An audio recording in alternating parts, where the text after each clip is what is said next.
Welcome back to our channel Bezwadi and cooking corner. Hi అండి, నేను మీ సునీత.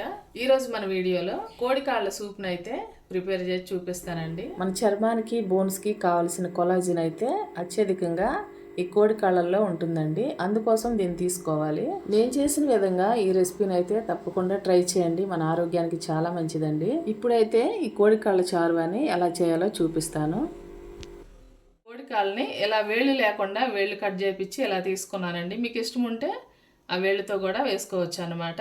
ఈ కోడికాళ్ళని అయితే సింపుల్గా ఎలా క్లీన్ చేసుకోవాలో చూపిస్తాను. ఇందులో బాగా మరిగించుకున్న వేడి నీళ్ళు అయితే పోసుకోవాలండి. మునిగేటట్లు పోసుకోవాలి. వీటిని ఎక్కువసేపు నీళ్ళల్లో ఉంచకుండా ఇలా ఒక్క నిమిషం పాటు ఉంచుకొని వేరే ప్లేట్లోకి తీసేసుకోవాలి. చూసారు కదా, ఈజీగా తొక్క అయితే వచ్చేస్తుంది. ఇలా క్లీన్ చేసుకోవాలి. ఇలా అన్నీ క్లీన్ చేసుకొని చూపిస్తాను.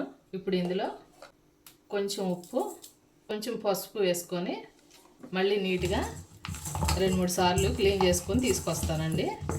ఇలా నీట్గా క్లీన్ చేసుకుంటే కర్రీ చాలా టేస్టీగా ఉంటుంది.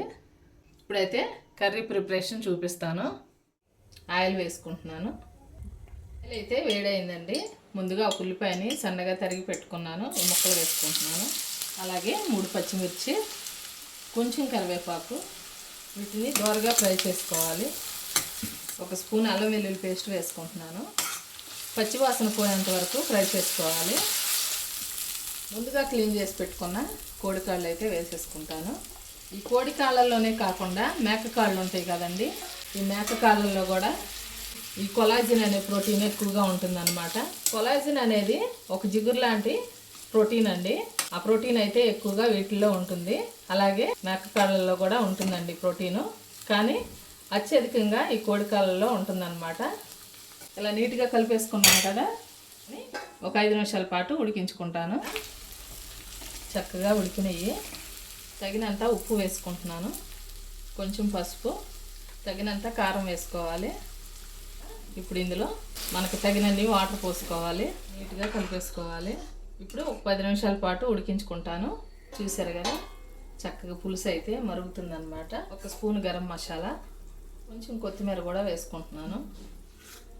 ఈ మసాలా ఫ్లేవరు చక్కగా ఈ పులుసుకు పట్టేటట్లుగా 5 నిమిషాల పాటు మరిగించుకుందాము.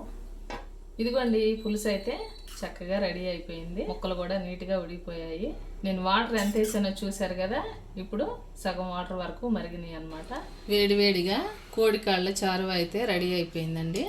వేడి అన్నంలో ఈ చారు వేసుకుని తింటే చాలా బాగుంటుందండి. స్పెసిఫిక్గా ఈ సీజన్లో దగ్గు జలుబు చేస్తుంది కదండి, అలాంటప్పుడు ఈ చారుని తీసుకుంటే మన ఆరోగ్యానికి చాలా మంచిది. దగ్గు జలుబు కూడా చాలా రిలీఫ్గా ఉంటుంది. తప్పకుండా ఈ రెసిపీని అయితే ట్రై చేయండి. ఈ రోజుకైతే ఇంతేనండి రెసిపీ. మరో మంచి రెసిపీతో మళ్ళీ మీ ముందుకు వస్తాను. మా వీడియోస్ కనుక మీకు నచ్చినట్లయితే ప్లీజ్ ఒక లైక్ చేసి సపోర్ట్ చేయండి. థ్యాంక్ యూ అండి.